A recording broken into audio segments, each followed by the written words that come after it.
Good morning. सभी प्रतियोगी छात्रों का सक्सेस ग्रुप में बहुत बहुत स्वागत है। हर शिक्षित नौजवान का सपना होता है सरकारी नौकरी को पाना। दिन रात की मेहनत और अलग अलग प्रतियोगी परीक्षाओं की तैयारी करते हुए छात्र थकते नहीं हैं, लगातार प्रयास करते रहते हैं। लेकिन बदलते दौर में योगी सरकार अब पूरे सिस्टम को ही बदलने जा रही है। 5 साल की संविदा नीति ला रही है जिसका प्रबल विरोध हो रहा है। तो आइए जानते हैं इस संबंध में लेटेस्ट अपडेट क्या है गुजरात मॉडल जिसको फॉलो किया जा रहा है, और क्या इस संविदा नीति को सरकार वापस लेगी। इन सब बातों पर आज इस वीडियो में चर्चा करेंगे। लेकिन अगर आप मेरे चैनल को पहली बार विजिट कर रहे हैं तो इसे सब्सक्राइब कर लीजिए और बेल आइकन भी प्रेस कर दीजिए। साथ ही साथ इस वीडियो को ज़्यादा से ज़्यादा शेयर ज़रूर कर दीजिएगा अपने सभी साथियों को, अपने सभी प्रतियोगी मित्रों को जो कॉम्पिटिटिव एग्ज़ाम्स की तैयारी कर रहे हैं उन्हें शेयर ज़रूर कर दीजिएगा ताकि उन्हें भी इसकी जानकारी रहे। तो आइए वीडियो शुरू करते हैं।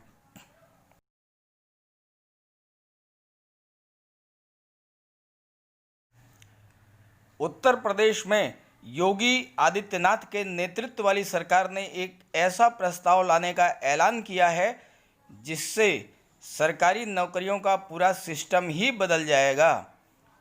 योगी आदित्यनाथ ने संविदा यानी कॉन्ट्रैक्ट सिस्टम से सरकारी नौकरी देने की बात की है। योगी के इस फार्मूले का विरोध नौकरी की तलाश में भटक रहे नौजवान और समाजवादी पार्टी व कांग्रेस जैसे विपक्षी दल तो कर ही रहे हैं, अब बीजेपी के लोग भी मैदान में आ गए हैं। बीजेपी के लोग भी इसका विरोध कर रहे हैं।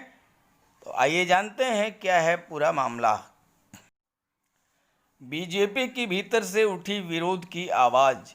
नए प्रस्तावित सिस्टम को लेकर बीजेपी के भीतर नाराजगी के सुर सुनाई देने लगे हैं। बीजेपी के एमएलसी देवेंद्र प्रताप ने समूह ख और समूह ग को लेकर नियमावली में बदलाव करने के प्रस्ताव पर सरकार को पत्र लिखा है। उन्होंने लिखा है कि इस तरह सेवा नियमावली में बदलाव न किया जाए। अगर ऐसा हुआ तो सरकारी नौकरी में आने वालों का शोषण और कदाचार बढ़ेगा। कॉन्ट्रैक्ट बढ़ाने के नाम पर उगाही शुरू हो जाएगी।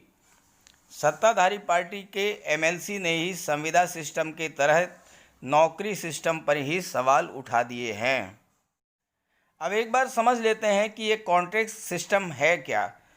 प्रस्ताव है कि उत्तर प्रदेश में ग्रुप बी और सी की नौकरियों के लिए अब संविदा पर भर्ती की जाए, यानी भर्ती निकाली जाएगी, लोगों का सिलेक्शन होगा, फिर 5 साल के कॉन्ट्रैक्ट पर काम कराया जाएगा।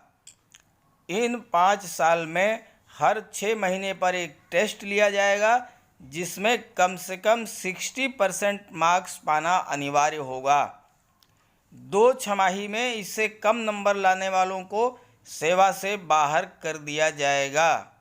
तो अब ये यहाँ पर स्पष्ट है कि 60% मार्क्स लाने के नाम पर या सेवा को बहाल रखने के नाम पर कदाचार, भ्रष्टाचार निश्चित रूप से बढ़ेगा।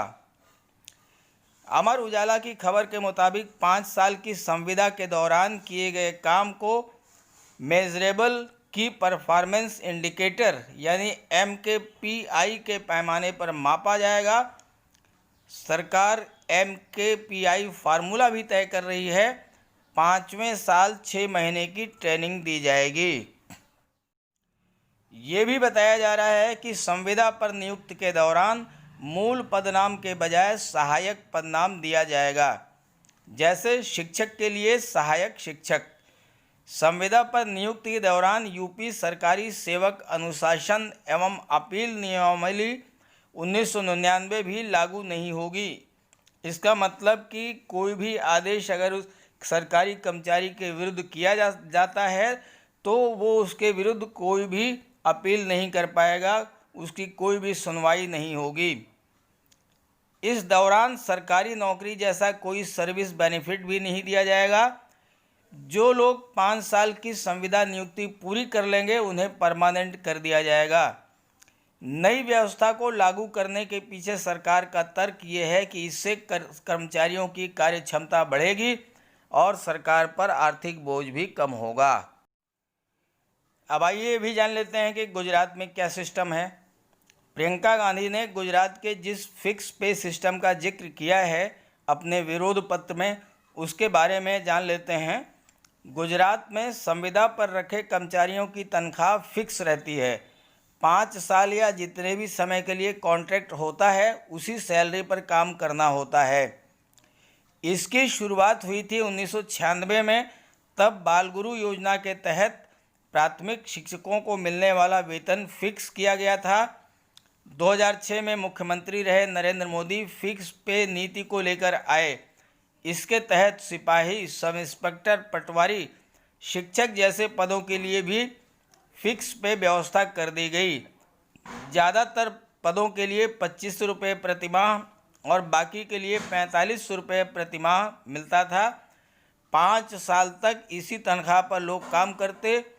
इसके दौरान उन्हें ना कोई सरकारी लाभ मिलता, ना ही उनकी सीनियरिटी गिनी जाती। 2011 में गुजरात हाईकोर्ट ने इस फिक्स पे सिस्टम को रद्द कर दिया। हाईकोर्ट में आदेश ने कहा कि ये सिस्टम न्यूनतम तनख्वाह के नियम का उल्लंघन करती है। हाईकोर्ट ने कर्मचारियों को समान वेतन देने का आदेश दिया। तो ये था हमारे आसपास ऐसे छात्रों, युवाओं की एक बड़ी आबादी है जो सरकारी नौकरियों की तैयारी करती है। सालों साल लोग लगे रहते हैं, शिक्षक भर्ती से लेकर पुलिस और दूसरी भर्तियों की तैयारी करते हैं। कई बार भर्तियां आती हैं और लटक जाती हैं। हाल के दिनों में बेरोजगारी और लटकी हुई भर्तियों को पूरा करने की मांग को लेकर सोशल मीडिया पर माहौल बहुत गर्म रहा है।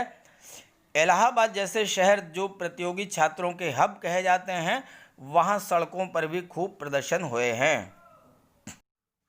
इस संविदा नीति को लेकर प्रतियोगी छात्र तो विरोध कर ही रहे हैं, विपक्ष तो विरोध कर ही रहा है, लेकिन सत्ता पक्ष के भी उत्तर प्रदेश के मुख्यमंत्री योगी आदित्यनाथ को भारतीय जनता पार्टी के विधान परिषद सदस्य देवेंद्र प्रताप सिंह ने पत्र लिखा है। उन्होंने समूह ख और ग की नौकरियों में 5 साल की संविदा नीति पर सवाल उठाए हैं। उन्होंने कहा है कि ऐसा नहीं होना चाहिए। पत्र के जरिए देवेंद्र सिंह ने कहा कि ये नई सेवा नियमावली के लागू होने से सरकार और पार्टी की छवि को नुकसान पहुंचने की संभावना है। इस प्रस्ताव को लेकर आम जनता और खासकर युवा वर्ग में काफ़ी नाराज़गी दिख रही है। उन्होंने साफ किया है कि इस मामले में वो युवाओं के साथ रहेंगे। उन्होंने कहा है कि नवनियुक्त कर्मचारी 5 साल के लिए अधिकारियों के बंधुआ मजदूर हो जाएंगे। अधिकारी वर्ग इस नई सेवा नियमावली को तरह तरह से शोषण करने का औजार बना सकती है।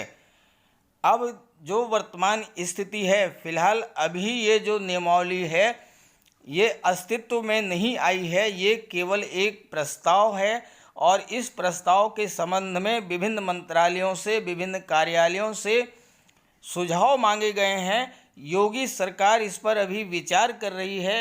आप लोग अगर अपना प्रयास जारी रखते हैं, इसी प्रकार से प्रबल विरोध दर्ज कराते रहते हैं, तो निश्चित रूप से सरकार के ऊपर इसका प्रभाव पड़ेगा और सरकार इस संविदा नीति को वापस लेने के लिए बाध्य हो जाएगी। संविदा नीति जो है रद्द होगी। इसलिए आप अपने प्रयास को लगातार जारी करें, ट्विटर कैंपेन चलाएं, अपना विरोध दर्ज कराएं और लगातार प्रयासरत रहें ताकि सरकार इस संविदा नीति को वापस ले, समाप्त कर दे, रद्द कर दे। तो ये थी लेटेस्ट अपडेट। वीडियो अच्छा लगे तो इसे लाइक करके ज़्यादा से ज़्यादा शेयर ज़रूर कर दीजिएगा अपने सभी साथियों को। Okay, thank you.